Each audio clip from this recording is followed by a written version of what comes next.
let's go ahead and get started. My name is Rachel Sanchez, she, her.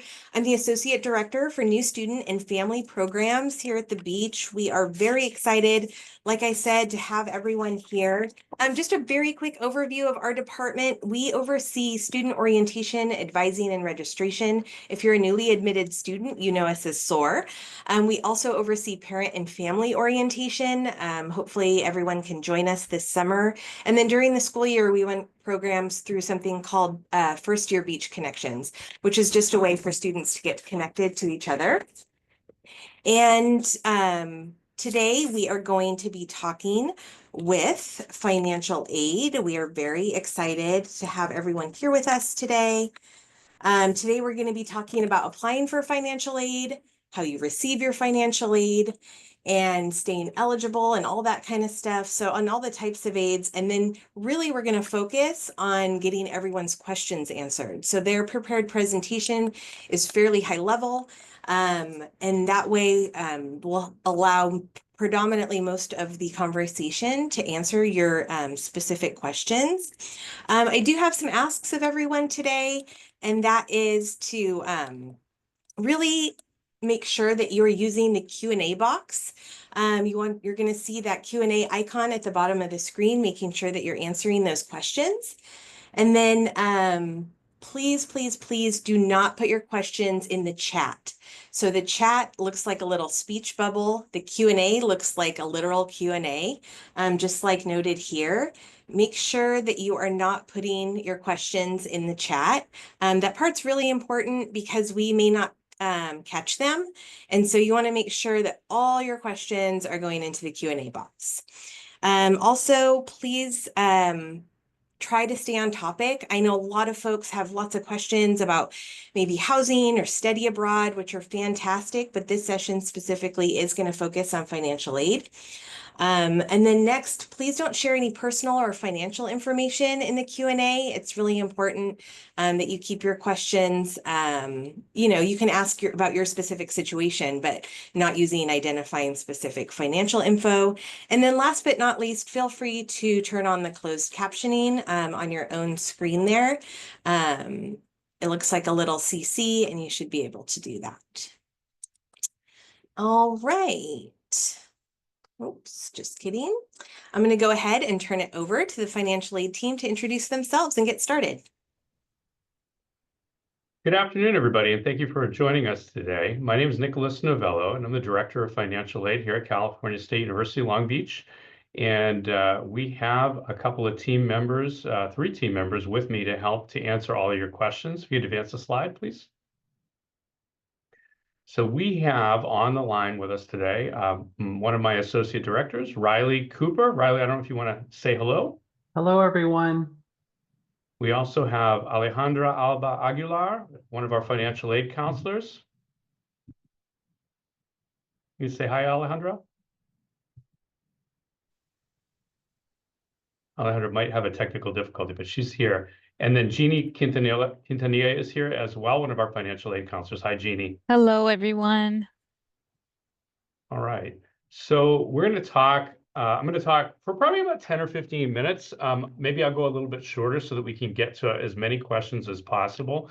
But my goal here today with this very large group of people, I think we have there's about 438 of you actually, is to talk to all of you about the steps of receiving financial aid and making sure that you understand the basics of how aid flows from all of the different programs that you have applied for in the financial aid application, the FAFSA, and having that aid flow from the federal and state governments and scholarship programs that may be in your communities to you, to paying your tuition and fees, and in some cases for living expenses. How do you get all of that aid?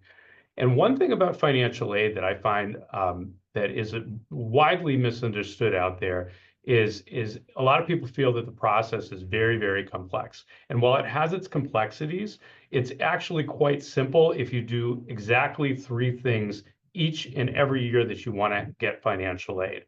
Number 1 is you do need to apply for financial aid, which I believe most everybody, if not everybody on this call, has applied for financial aid at this point, but you need to apply. But what people may not realize, particularly if they're new to college, if this is your first year in college or you're a first generation students, you need to apply for financial aid each year. You have to do it every single year in order to be qualified for financial aid.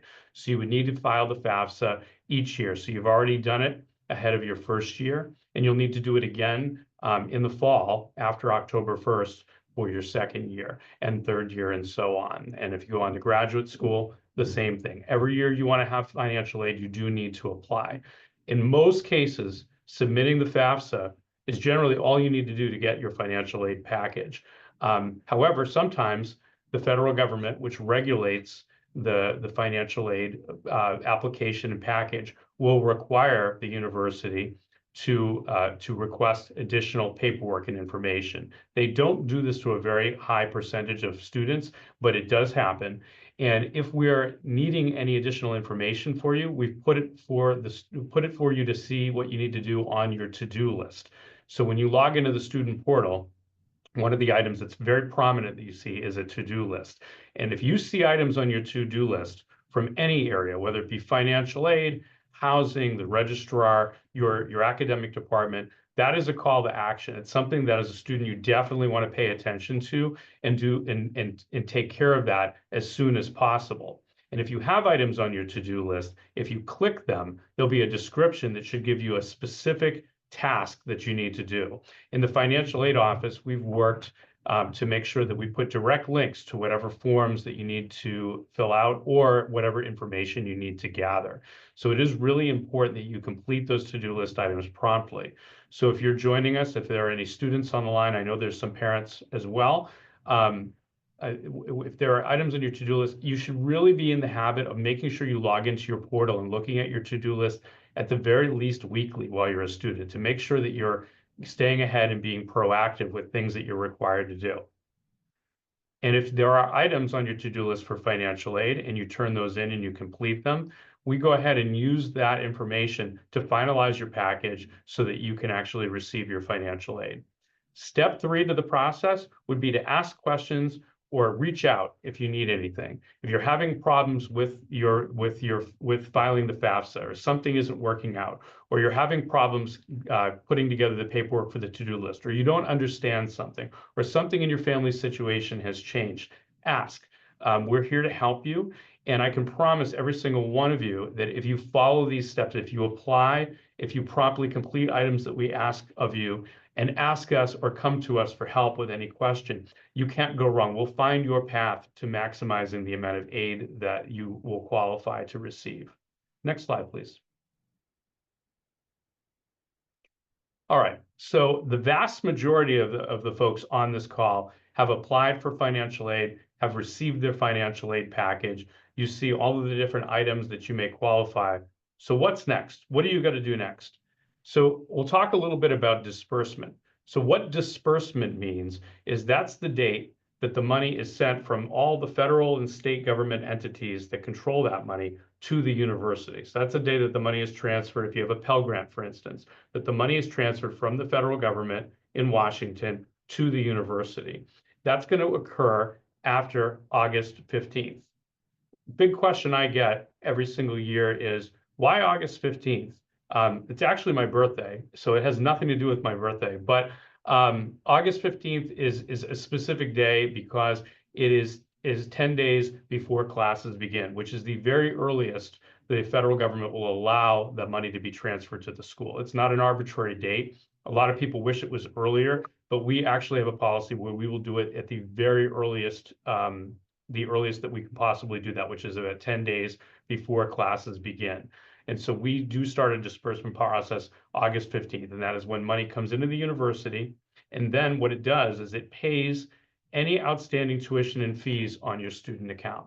So if you're a student, and in many cases, you have, if you're an in-state student and you qualify for a Cal grant or a state university grant and a Pell Grant, you likely have more than enough aid to pay your full tuition and fees for your first semester. So when that money comes in, that will pay that balance, and anything excess of that balance will then be refunded out to you through our Student Financial Services, SFS, as they're known here, after all outstanding tuition and fees are paid. So for instance, if you have a balance of $4,000 for the semester and you have $5,000 worth of grants that come in for the fall semester, the 5,000 will come in, it will pay the 4,000 that you owe, and then that $1,000 difference will be refunded out to you.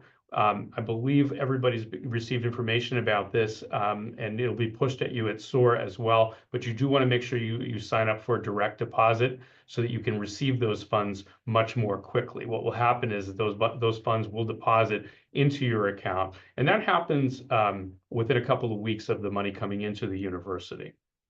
Another thing to note, and this is very, very important, your financial aid award on your financial aid package is based on full-time enrollment. And full-time enrollment is currently defined as 12 units. So it's really, really important that you maintain full-time enrollment if you wish to receive all of your financial aid. And it's also a good practice to be full-time and work with your advisor to be full-time so that you can graduate on time. If you enroll part-time, you can expect reduced aid, and the differences in each program, it can differ. The Pell Grant, it depends on the amount of units you're in. So 11 units is a little bit less than 12 units, 10 is a little bit less than 11. It's a proportionate percentage, whereas the Cal Grant is based upon whether you're 3/4 time, full time, or half time. Information on that is on our website, csulb.edu/financial aid. We have information on all of our programs and the units required.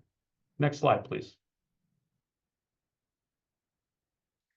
And just a little bit about types of aid. I think most people on the call are pretty aware of what a grant and a scholarship is. That is free money, and that would include things like Pell Grants, State University Grant, Cal Grants, SEOG, Supplemental Educational Opportunity Grant, etc. These are automatically accepted. It's free money. We make the assumption that if you come to school and you enroll and you are qualified for free money, that you're going to want it. We don't make you go in and click in and accept it.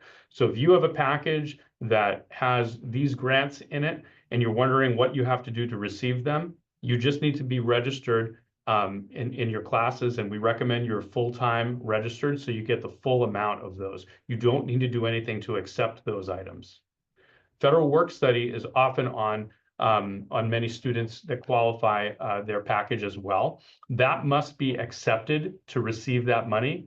And federal work study is different than a grant. It is money you don't have to pay back, but you have to work for it. And in basically what it is the federal government is paying the wages for you to work, and it allows you to use those funds to get a job on campus.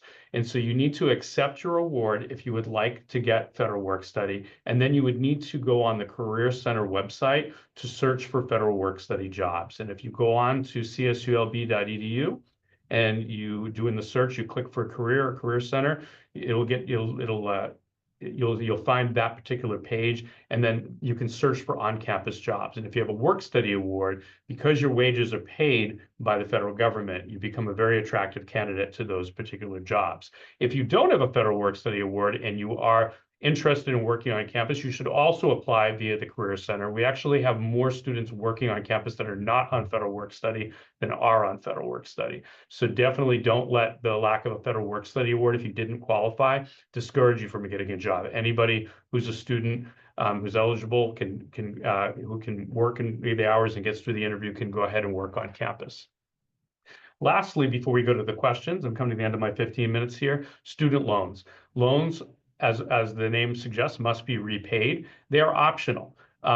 If you have a student loan on your package, and most people are offered student loans, it's an option. You should definitely talk with your family about how you're going to pay for your tuition and fees and your expenses. And if you are needing money beyond what is available in grants and scholarships and the money that you have available in your family, you may want to consider a student loan. The student loans that are offered to you automatically are the federal government's subsidized and unsubsidized loans. A common question is, what is the difference between subsidized and unsubsidized? Subsidized is better. So remember, subsidized is better.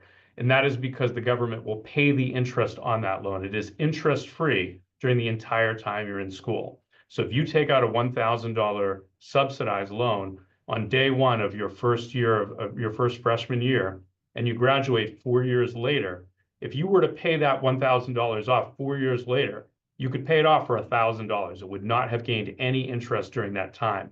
Interest continues to be paid for 6 months after you graduate or drop below half-time in school. And interest only starts up once you start repaying it. And the clock starts at that point. They don't charge you interest back to the beginning. So it is a very, very good interest-free for a long period of time loan to get. So if you've exhausted all of your subsidized eligibility, which is limited, then and only then would you tap into the unsubsidized loan, which works almost the same way, except as you would imagine, the interest is not subsidized. It does start accruing interest from the beginning. Neither of these loans need to be repaid and are due for payment while you're in school. You don't start paying those until 6 months after you either graduate or you drop below half-time enrolled in school. And if you want a student loan, you will need to accept it, and you will be prompted on your to-do list within a few days to do the paperwork for that, which is all online. You have to do a promissory note, which is effectively the paperwork that says, I know I'm getting a loan, I promise to repay it, as well as an entrance counseling, which is a short, required online course that teaches you about how the loan works.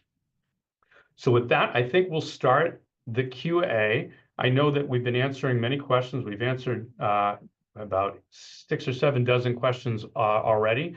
But I'm going to go ahead and ask Riley, what are some common questions that we're going to go ahead and answer live? If you go ahead and ask it, I will give the answers.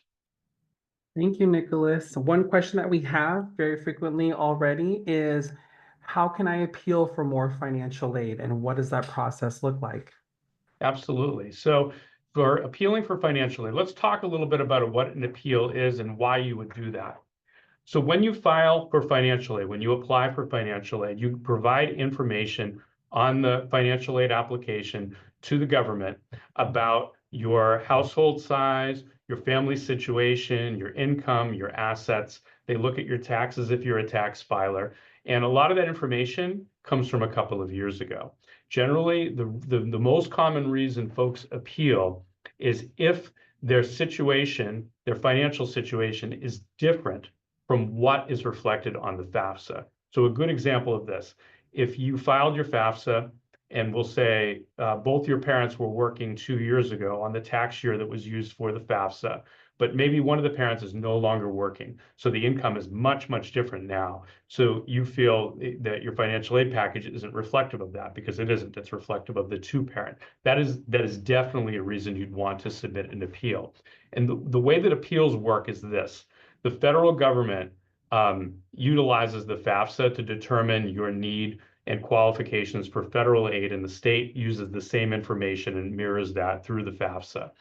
And the information that's on your FAFSA is generally seen as what you qualify for and is valid. But the exception comes if your situation has changed. You can go ahead and submit an appeal, but on that appeal, you will need to provide a story about what's going on. So if somebody lost a job, or if there's some other type of hardship going on, you would want to describe that in detail. You will also need to submit documentation of that. So for instance, if there was a job loss and you have a layoff notice, or if somebody's receiving unemployment benefits, or if the tax return filed more recently, maybe the current tax year or last year is significantly lower than what it was a couple of years ago on the FAFSA, you would need to submit that as well. On our appeal form, which is available online on our website, if you go to CSULB.edu and you type in financial aid forms under the search, you can go to our forms page and you can download the appeal. And it's actually a smart online form. So you literally are logged in as the student, and you fill out and you check boxes, and it tells you exactly what you need to do. There'll be a variety of scenarios, including a scenario called Other, where you could describe something that might be not listed. And it would tell you in all those situations what documentation is required. And you would upload that via the form and submit the form all electronically. None of this, virtually none of this is paper. So that is the way you would appeal. You would go on the financial aid website, you would go to our forms page, and then you would click on the income appeal if you're looking to change to have us reconsider your eligibility. After you submit the appeal, what happens? Well, what happens is we evaluate the appeal. We go ahead and we look at the documentation to see whether it matches up. And anything that is documented, we can then send those updates to the federal government. And if they accept those, they'll recalculate your what they call the student aid index, the SAI. That's the number that you get off the FAFSA that determines your eligibility. And when they send that back to us, at that point, we can then package you with any additional aid that you qualify for.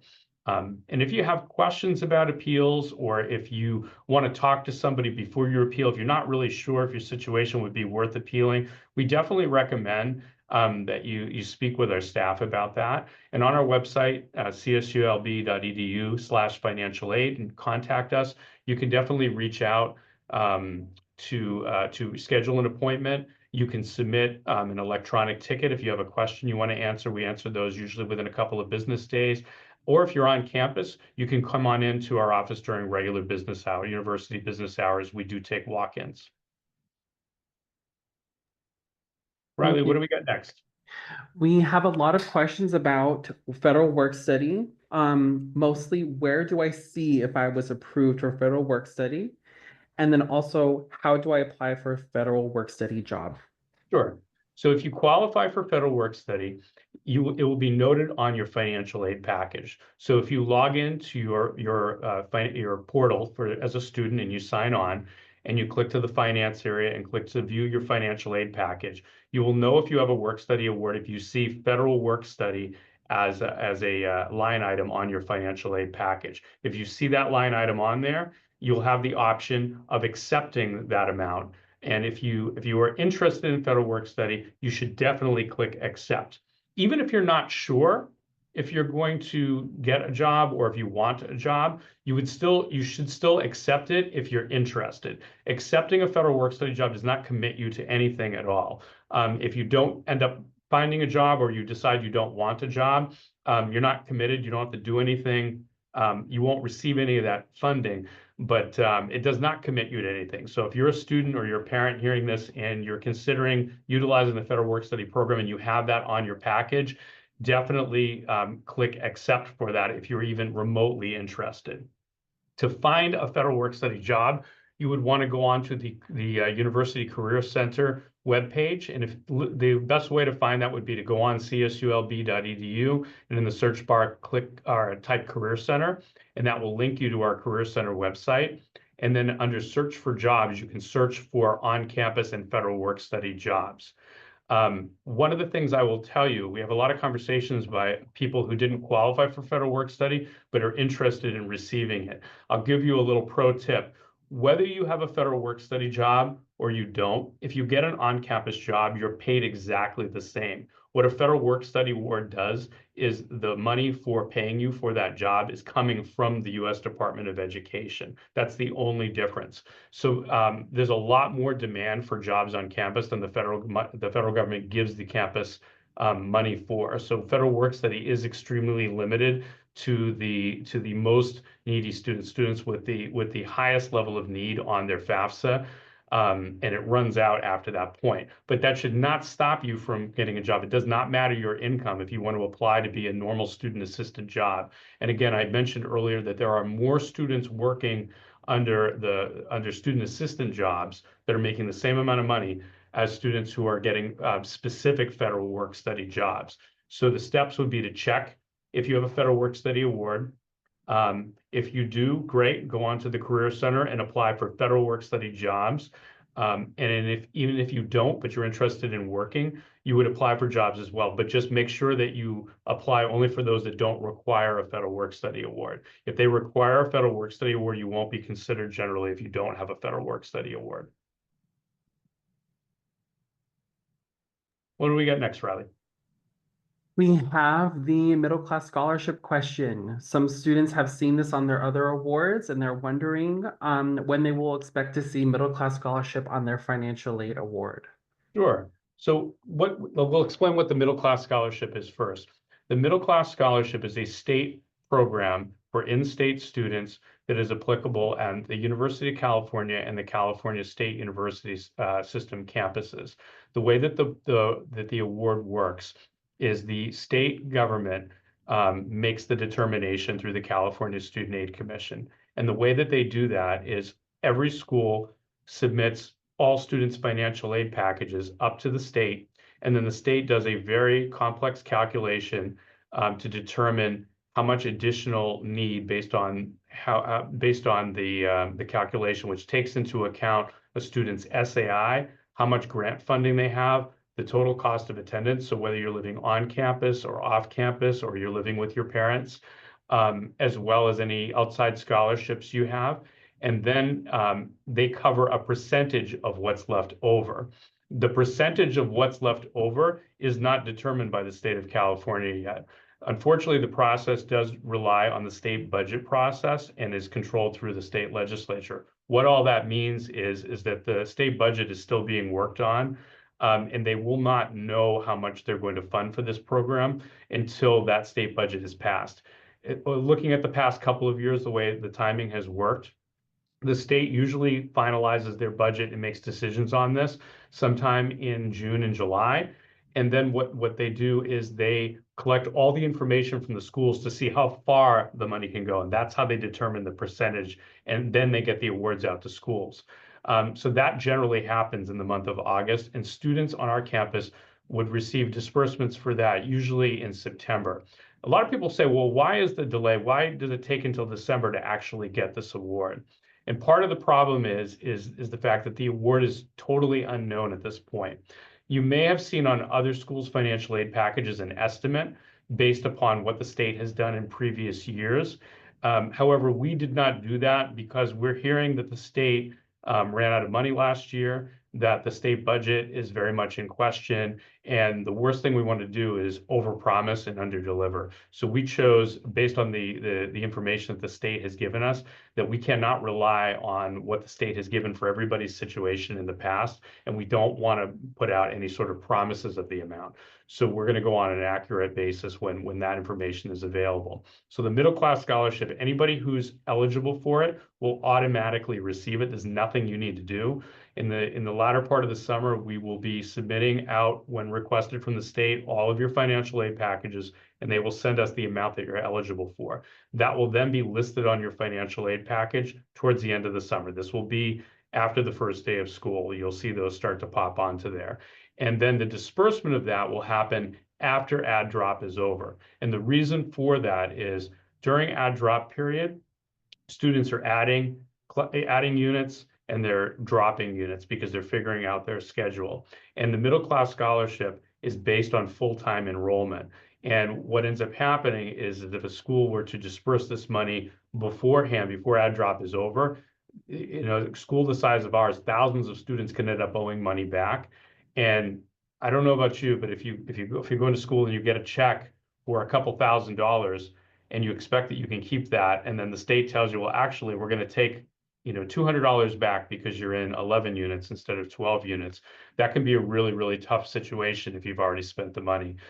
So that is the reason why we have the timing that we have. So short answer to the question, if you're an in-state California resident, you will be automatically considered for the award by the state.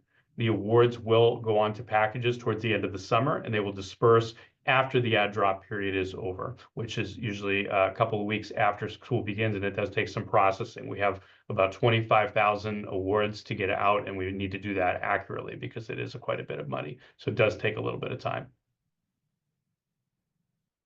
Next question. We have questions from parents who are requesting to see their students' university records or help pay their students' account. How can parents submit the authorization, and what steps do they need to take to pay a bill from the student's account?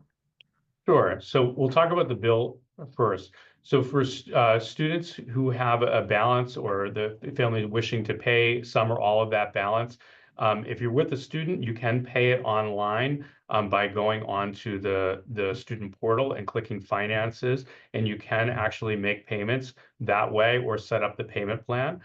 All of that is handled through Student Financial Services, which is a separate department that does the billing. And they do have their information on there if you get stuck or you want to talk to somebody about that at that time. If you are a parent that's wanting to make payment on behalf of the student, the best way to do it is work with the student and log in with them. We don't have separate parent logins for that. You can also work to visit the student financial office as well, and you can make payments in person at the windows as well. And so we would recommend that if you have questions about that, to contact the student financials office as well. I think the other question was about getting information on student record. So there's a federal law called FERPA, which we're bound by, which treats all students as adults. And what that means is, even if the student is your dependent, if they're over 18 years old and they're enrolled in a school, we can't release information to anybody except the student without the student's express permission. It's not our policy. It's not the school's. It's not at our discretion. So it is really important, if the student agrees to release information to you, that you go on the portal and you fill out a FERPA release for that, which is on the portal as well, and is something that can be done on there. If you have questions about that, usually that involves the student financials area. They usually will help people as well if you contact that office. But do understand, if you call into any department and you're the parent and you're frustrated because you paid the bill and you're wondering, why can't I get information? This isn't right. It's because it's a federal law, and it does frustrate a lot of people. We will acknowledge that, but it is a federal law that we have to abide by. The next question we have here is, do students have to accept their grants and scholarships on their portal, or are they automatically accepted for them? Yeah, so grants and scholarships are free money. Means you don't have to pay it back. So we have done you the courtesy of automatically accepting those on your behalf. So if you have a Pell Grant, if you have a state university grant, if you have a Cal Grant, if you have an SEOG grant, you do not need to accept it. As a matter of fact, if you tried, it's already accepted on your behalf. And those payments will automatically come through as long as you've completed all your to-do list items on your student portal that are involved financial aid, and as long as you're registered in enough units to receive that particular aid. If you're full-time, you're 12 units or more, you'll receive the full amount based on the current definition of full-time. And if you are part-time, we will prorate that based upon the way that that program works. The details of how all the different aid programs work are on the financial aid website. If you go to csulb.edu/financial aid, there is a types of aid section. And if you look through that, it'll list all the different types of aid. And one of the parameters, it talks about units required, how many units you need to have in order to get the full amount of the award or a prorated amount of the award. And all the different programs work a little bit differently. They all have state and federal laws that created those programs, and we have made it very easy to see exactly how much you would get. But generally speaking, being full-time is the best way to not have to worry about that at all. Thank you. We have a general question about the difference between the financial aid offer, the students' cost of attendance, and their tuition and fees. So maybe Sure. explaining a little bit about direct and indirect costs. Yeah, absolutely. So we'll talk about cost of attendance first. So all institutions of higher education that give out federal aid have to define what is called the cost of attendance. And so you can see that cost of attendance, that number, when you go onto your student portal.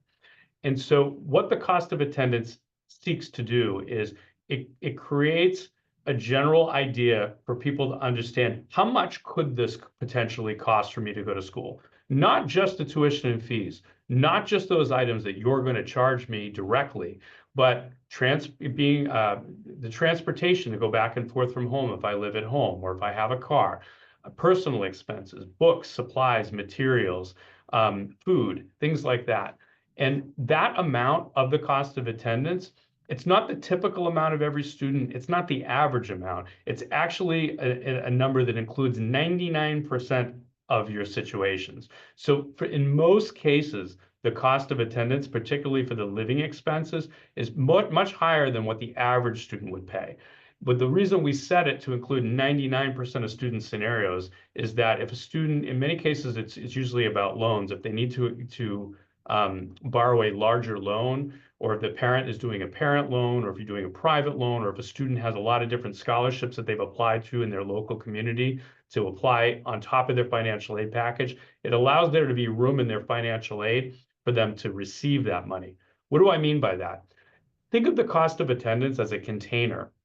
The federal government requires for its aid that its aid plus all the other aid that you receive, including private scholarships, student loans, everything, has to fit within the cost of attendance. And that is the reason why we set it to deal with 99% of students' situations.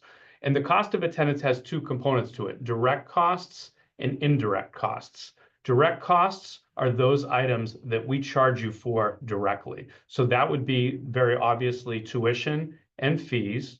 And then if you are in on-campus housing, if you actually live on campus, that will be your on-campus housing, room and board. So that would be your room selection and your meal plan.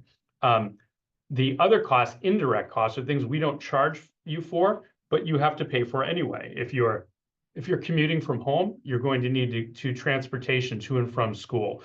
So there's a very, very generous allowance there for the cost of that transportation, personal expenses, just incidental things you'll do, including entertainment and little expenses that you'll have along the way, phone bills, things of that nature. And then books, supplies, materials, and computer equipment. That is also included in that as well. So there are many components of your cost of attendance. The best way to read about that and understand how we come up with those numbers and what they actually mean would be to go on our website, csulb.edu/financial aid. And there's a button, I believe it's on the left-hand side, it says cost of attendance, and you can read all about it. We explain how that works.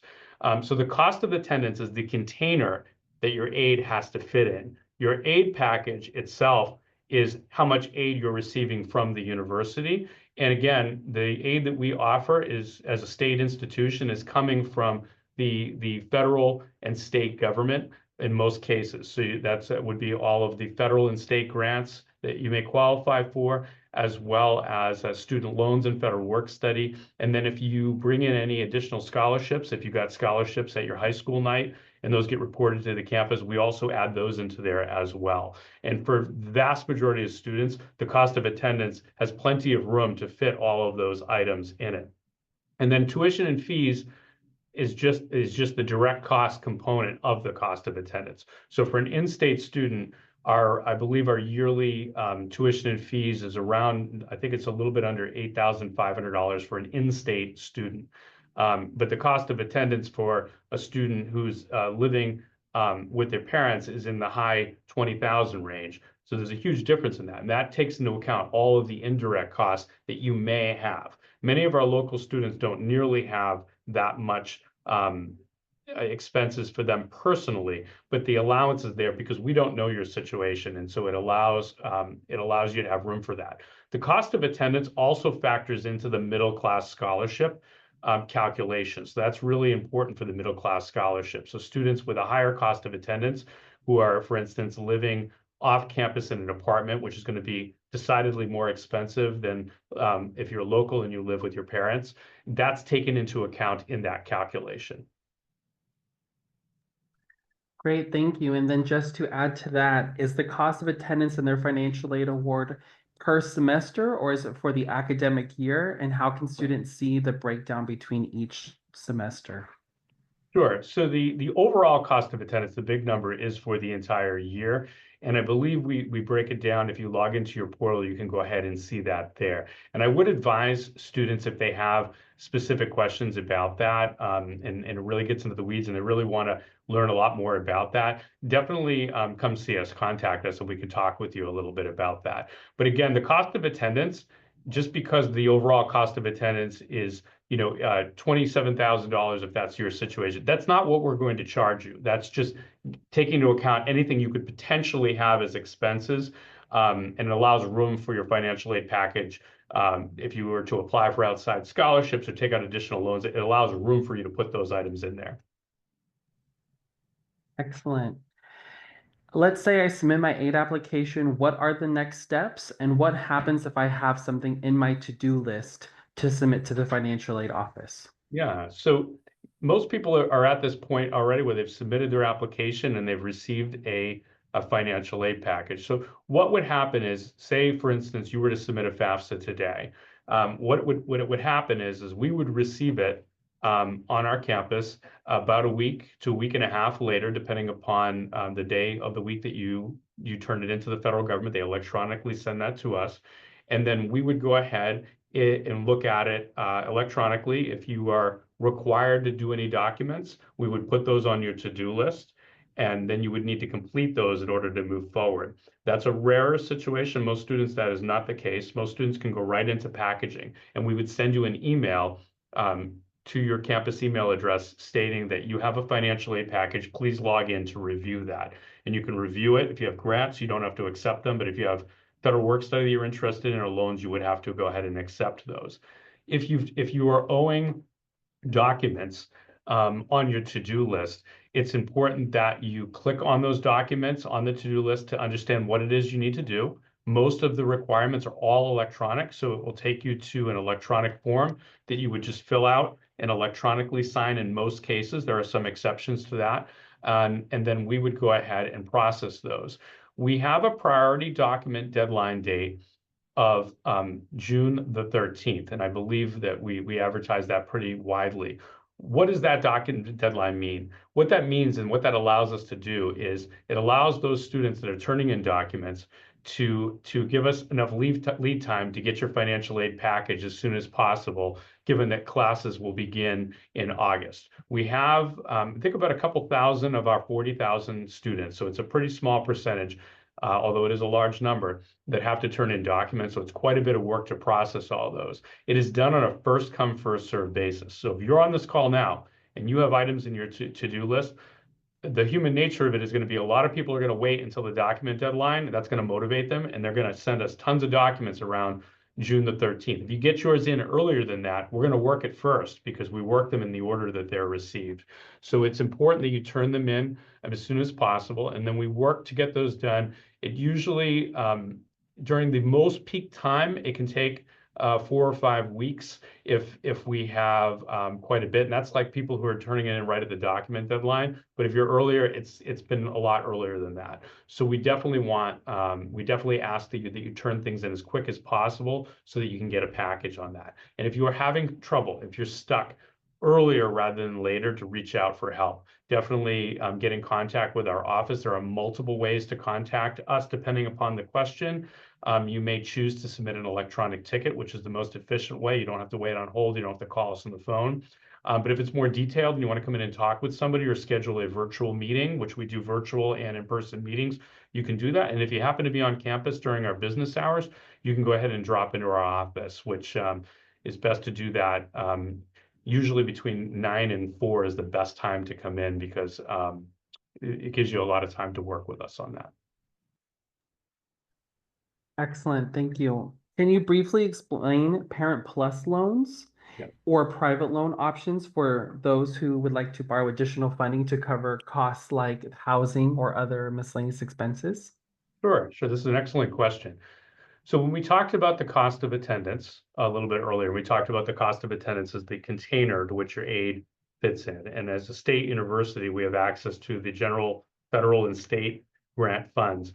Those generally do not fill up the cost of attendance, and the student loans, the subsidized and unsubsidized, are limited. For a freshman student, they're limited to about $5,500 in most cases, and that should be what's on your financial aid package. The Parent Plus loan is a loan that is in the parent's name that parents can elect to take out to supplement the financial aid package, and they can take that up to the cost of attendance. It's a credit-based loan, and the parent would have to apply directly with the U.S. Department of Education, and that can be done the same place you file the FAFSA. You go to studentaid.gov. That's studentaid.gov, and on studentaid.gov, if you type in the search Parent Plus loan, you can actually go in to do the application at that point. And when you apply for a Parent Plus loan, what will happen is we'll receive the results of that application. You'll get an immediate approval, or if you're denied, they'll tell you why and what your options are. You can appeal that with the federal government. So you'll know whether you're approved right away, and you can select an amount, or you can select to get up to the cost of attendance if you want the maximum and fill up the cost of attendance. I do recommend that since it's a loan that you do budget and think about how much you'll need and only borrow what you need, but you have the option of doing all the way up to the cost of attendance. If you're not sure what that is, you can go ahead and check that off. What will happen next is that will be sent to the university, and then we will go ahead and add that into the package. And then if you've approved and you've done all the paperwork, the promissory note, If you're having to do any counseling for that, if you've appealed a credit decision, they make you do a counseling for that, just to know how the loan works. Then the loan will disperse 10 days prior to the first day of classes. One thing about applying for a Parent Plus loan, the Parent Plus loan application for our institution will open up as of the 1st of June. So we're about 3 weeks away from that opening up. So if you were to go on studentaid.gov right now and you put in Cal State Long Beach and you try to apply, it'll let you know that you got to come back and do it after June 1st. And so we will start processing those June 1st. And again, you'll know if you're approved for it immediately right on the studentaid.gov website when you go ahead and put your information in to apply for that. Private loans, I think, was asked about as well. The Parent Plus loan is the federal government option in the parent's name. It's not the student's loan. It's actually the parent's loan in the parent's name, and the student benefits from that. Private loans, on the other hand, are generally in the student's name, although in most cases, they're going to require a cosigner. They are not federally regulated, which means they are different from every lender. And what we advise folks to do is to compare their options. If you've looked at the Parent Plus loan and you've looked at the interest rate for that on studentaid.gov, and you've looked at all your other options, and you've looked at a private loan option, sometimes you can get a better rate through a private loan where the parent is co-signing for the student. You may make that decision. The only thing that's different is it's not a federal loan. So it may have different benefits to it or lack of benefits, such as one of the benefits of a Parent Plus loan, and it's an odd one, in the event of anybody being deceased, the loan can be it evaporates, it goes away, it's canceled. That may not be the case for a private loan. It's an odd thing that nobody wants to talk about, but it's an important thing if you're considering a loan to think of all of those factors. Also, too, I think in the news over the last several years, and I'm not sure where it's at now, there's talk about loan forgiveness programs and things like that. Private loans are generally not part of those if the federal government does any loan forgiveness programs. So do be aware that there are different benefits for that. But strictly on an interest rate basis, private loans tend to be very competitive with federal loans these days. That wasn't always the case. So I do advise, if you're a family that's looking for additional options for financing housing or off-campus housing beyond the aid that you have, and you're looking to do a loan for that, to go out there and compare for other options. If you want to apply for a private loan, you'd have to do your research and pick a private loan lender. We are prohibited by law from making any suggestions as to one lender over another. So we're not allowed to make those suggestions, but we do tell families to compare several different programs. You will find they're very competitive. They're all very similar, and go with the one that you choose as a family, and you apply directly with them, and they will contact us to let us know that you're approved. And then at that point, they arrange for the money to be dispersed. Similar to the federal loans, the money will disperse around from either when you take it out or 10 days before classes begin, whichever is it can't be before 10 days before classes begin. So that's the earliest you'll receive it. And the money will come directly to the school for both those programs. Go ahead, Riley. Thank you. We have some students asking about they have Cal Grant eligibility on web grants, but do not see it on their award yet. Can you give us the time frame? Yeah, so the Cal Grant program is a program that if you qualify for aid for, this is through the California Student Aid Commission. And when you were applying for schools, you probably had a ranking of which schools you were applying for, first choice, second choice, and all of that. And generally speaking, the Cal Grant is usually initially set up for the school that was your first choice. If we weren't your first, we hope we're everybody's first choice, but if we didn't happen to be your first choice and we became your first choice and you're coming here, in many ways, we may not know about your Cal Grant yet because we have not received the information from the California Student Aid Commission. That is completely normal, and that evens out throughout the summer. In most cases, most students will start to see their Cal Grants appear on their financial aid packages towards the middle of the summer, usually by July and very early August before disbursement. The vast majority of them have shown up on what we call our rosters. Basically, we get an electronic submission of a file from the California Student Aid Commission, and it basically says, here's a list of students that we're going to send a Cal Grant for that are eligible at your institution. If you have questions about, whether they know the California Student Aid Commission knows what school you're at and all that, I would recommend that you go on the California Student Aid Commission website. Riley, I don't know if you can put that in the chat somewhere. I think it's csac.ca.gov, but we'll look that up. I don't know if I have that committed to memory. But if you go on their website, you can contact them with any questions about your eligibility. But CSAC determines your eligibility, and they go ahead and they send us your eligibility, and that goes on your account. It's mygrantinfo.csac.ca.gov, and that is in the chat. And we have information on our website about it as well. If you go on the Cal Grant section, we link right out to CSAC. So our website really is a great center point for that. Excellent. How can a student or a parent contact our office, and what is the best way to contact us if they have specific questions about their financial aid? Sure. So we have multiple ways to get into contact. And so on our website, CSULB.edu/financial aid, on our homepage, there's a contact us button, and you have multiple ways of contacting us. The first way is you can review the website and use our chat bot. I think a lot of people have done that if they're looking to contact us, and so you're looking to speak to somebody. You can, if you want to submit a ticket and get a response electronically, you can go ahead and do that. If you want to call us, our phone number is on there with our extension as well, and we'll put that in the chat as well.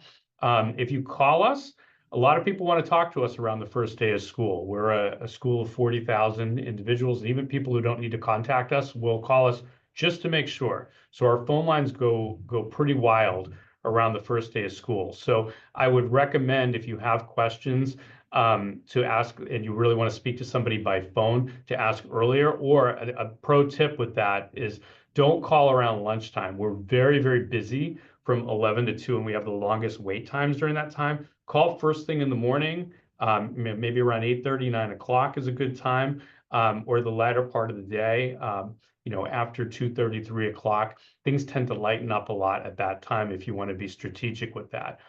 You can also make an appointment with us virtually through our website. Through a contact us, there's links to make virtual appointments, or you can make an in-person appointment if you prefer to come in person. And you can also drop in.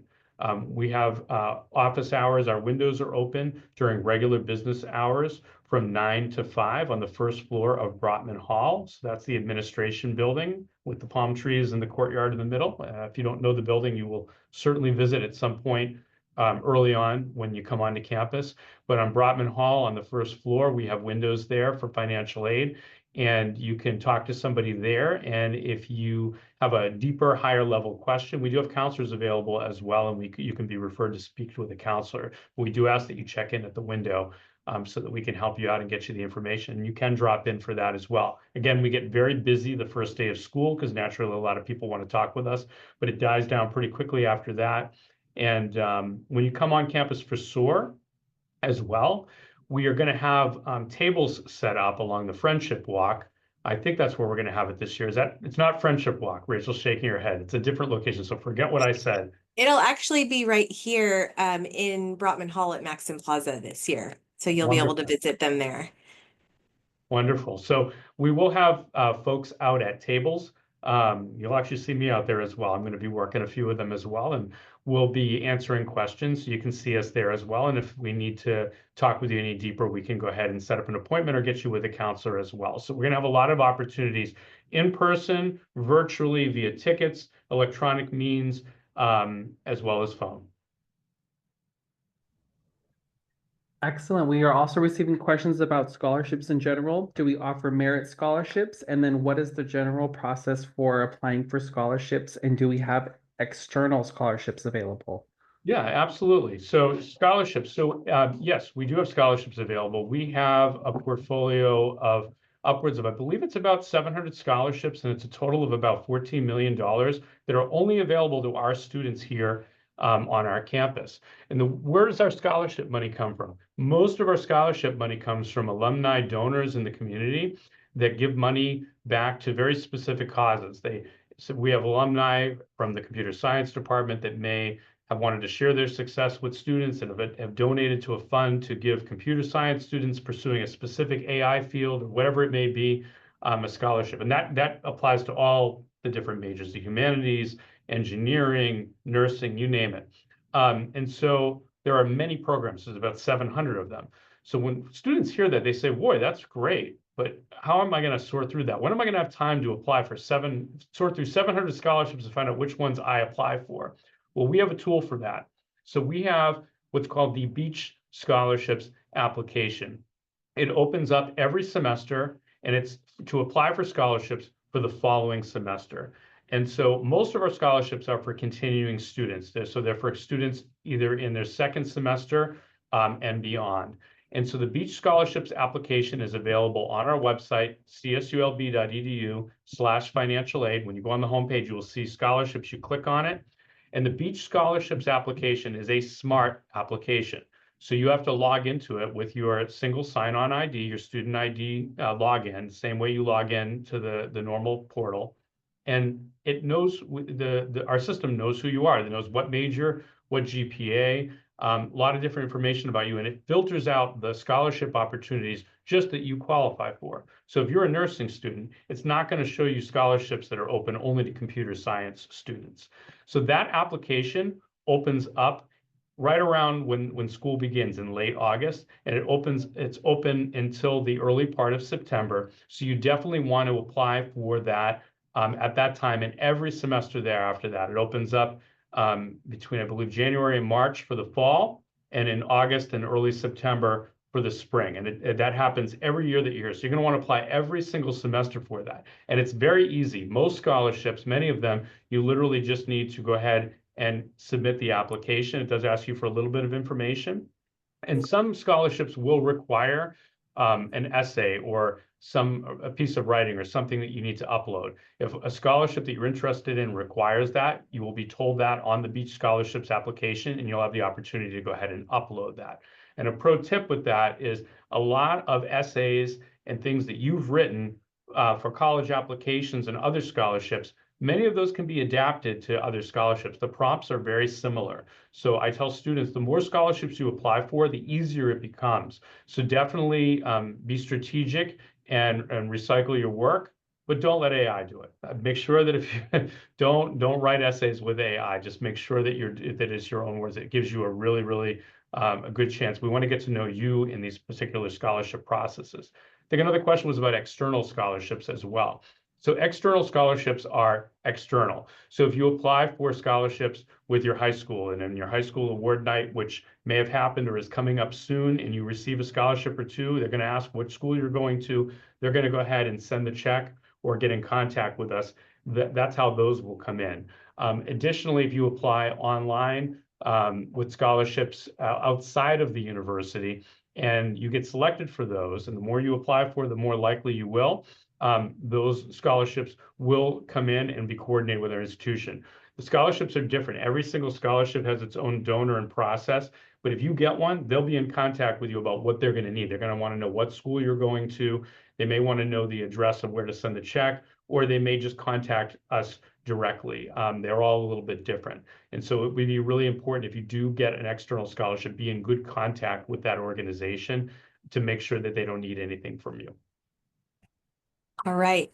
We are almost at the end of our time. It is 4:59, and I think Riley and Nicholas, as well as Janine and our other financial aid folks, have done an incredible job. Thank you so much for being here. We do have one last thing to cover super briefly. I don't want to take up too much of anyone's time the rest of this evening. We just wanted to give a quick plug from our department. So if you are a incoming student, please make sure that you sign up for your SOORE orientation workshop. So SOORE stands for Student Orientation, Advising, and Registration. If you are a freshman, that happens in person on campus. If you're a transfer, you have a couple options, but it is also linked to selecting your classes and getting registered for the fall. So It is required of every incoming student, and you sign up through your SSO. So you're going to log in to sso.csulb.edu with your student email and password. Just like everything else, you're going to go to your student center, which is called My CSULB, and navigate over to the admissions section and select SOORE sign up. From there, you'll be shown some dates. Those dates are specific to your major. So you'll only see dates that you can attend. So if you don't see the same dates as maybe a friend of yours, don't worry. That's because those are specifically for you. And then you come and see us this summer and we'll take care of you. I'm going to pass it over to my colleague Nina to talk a little bit about parent orientation very briefly. Yes, very briefly. So SOAR is a student-only event. So all of our students that are attending SOAR, it's only for students to attend, but any parents and family members that attend with their student or come to campus with their student, we have parent and family orientation that happens at the same time and the same day, just in a different area. So if you're interested in learning more about the campus and attending parent and family orientation, which has information geared specifically towards parents and family members, you can click on that link that I dropped in the chat to register for parent and family orientation. You could sign up for our bi-weekly Beach Family newsletter, which gives you updates about the campus and things that are going on for parents and families. And then we saw a lot of questions about folks wanting to access this presentation. It is recorded and it will be posted on our Parent and Family Programs YouTube page tomorrow. So please click on the link in the chat to go to our YouTube page so then you can access this presentation tomorrow via our YouTube. But that is all. Thank you so much, Rachel. Great. Thank you so much, Nina. I know that you all have so many questions. We answered over 300 questions this evening. So huge shout out to the financial aid team tonight. Thank you so much for being here. We are really excited that all of you on this call today are going to be joining the Beach family this fall. We can't wait to meet you at SOAR and at parent orientation. And I'm so glad that Nicholas gave a shout out to our resource fair, which will happen every morning of orientation. And so you can meet them. Student Financial Services will be there, parking, all kinds of folks, Student Health Center. So come to orientation, obviously, and get the information that you need. So with that, I am going to wrap this up. I really appreciate everyone being here today. And like Nina said, look for that recording tomorrow on the Parent and Family YouTube page. Thank you so much. Have a great evening.